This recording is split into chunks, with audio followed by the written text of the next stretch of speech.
This past weekend, I attended the final Wicked Faire.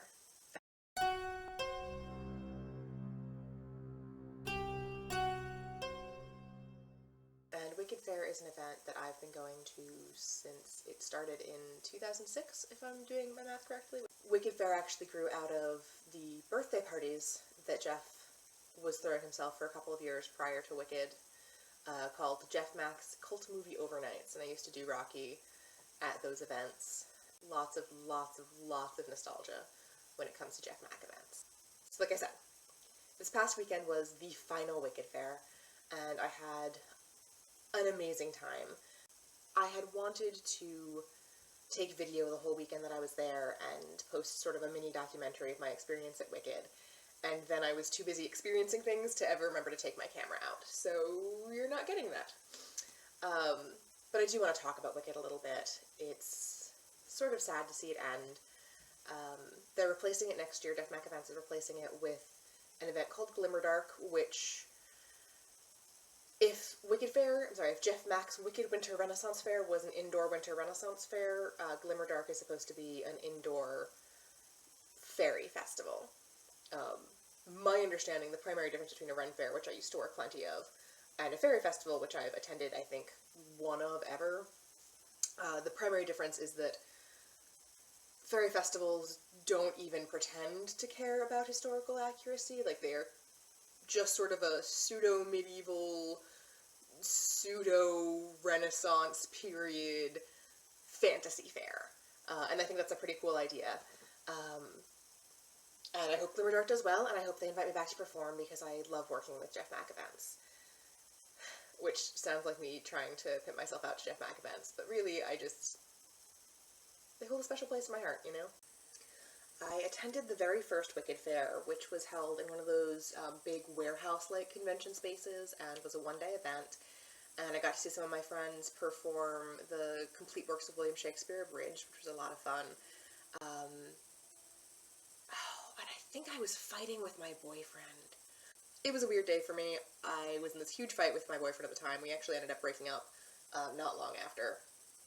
And it was a weird, sort of listless day, but even then I remember just being glad to be out and sort of among my people. I remember that Voltaire was booked at that first Wicked Faire, and that I didn't get to see him because it was snowing really, really hard, and I had something like a 40-minute drive back to my apartment and my loveless relationship. That's not fair. That's not fair to my ex at all. We were actually quite in love. It's just that we were very different people. Are very different people. Oh man. Sorry, I just had a moment where I imagined what he would think if he saw these videos of me right now. And nothing good is the answer. And then I missed the next two Wicked Fairs, I think.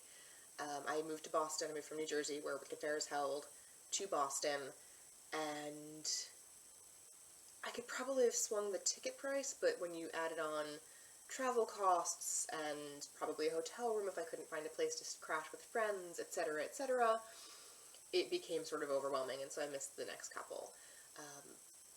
But I premiered my storytelling show at what I think of as sort of one of the Wicked Faire spin-off events that never really quite took off, called the Totally Normal Event. And the rest is kind of history. I've been performing at every Wicked Faire since then. I made my burlesque debut at Wicked Faire in 2009, I think, with White Elephant Burlesque Society. And yeah, no, like I said, the rest is history, and I've met a lot of amazing people and gotten to work with a lot of people. And this past weekend in particular, you know, there was a lot of sort of bittersweet stuff. I got to perform with White Elephant one more time. Not that I don't perform with them in other venues, but I think Wicked Faire and Jeff Mack Events will always be sort of the quintessential webs performing experience for me, just because that's where I started with them. And I got to debut a new number, which I got great response to. A lovely woman named Jen actually came up to me and was crying afterward, which, when you do a number that is as much about being an outsider and an outcast and owning it as I intended that number to be, that was about the best possible response I could ever have hoped for, and I got a lot of other positive feedback throughout the rest of the weekend after that number. I got to do 2 of my regular storytelling shows, Poison Apples and Pretty Witches, which was wonderful. I got to do a VIP show focused entirely on Russian fairy tales and Baba Yaga specifically. And I got to do a show on Saturday with Valentine Wolfe. Last Steampunk World Fair, I had gotten to do a single story with Braxton on his electric upright bass, improvising a soundscape behind my version of Bluebeard. And this year at Wicked Faire, I got to do an entire set with them, which was, like I said, just kind of amazing and wonderful, and I can't wait to do it again. Overall, the final Wicked Faire was a really great weekend for me. I had really strong performances that I felt really good about. I got to collaborate with some amazing people. I got to see some amazing people that I don't see very often, performers and non-performers alike.